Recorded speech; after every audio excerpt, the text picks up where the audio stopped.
दिलीपराव वळसे पाटलाचा शपथविधी झाला की ह्याची सटकली. हे म्हणला की दादांनी ह्यांना मंत्रिमंडळात घ्यायला नको होतं. दादा एकटे जिल्ह्यामध्ये गेले असते तरी आमची कामं झाली असती. आपलं काय आता जमणार नाही. त्याच्या डाव्या आणि उजव्या हाताला कोण आमदार बसले होते त्यांना त्यांनी कानात सांगितलं.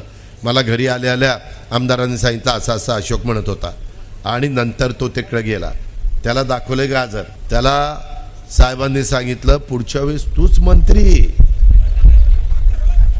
आता पुढच्या वेळेस मंत्री होण्याकरता त्याने कारखान्याची वाट लावली, बाकीच्या सगळ्यांची वाट लावली आणि मंत्री व्हायला निघाला. अरे पट्ट्या तू आमदारच कसा होतो ते बघतो, मंत्री होतो काय? याला अजित पवारने एकदा मनावर घेतलं तर मी म्हणणाऱ्यांना मी आमदार होऊन दिलं नाही.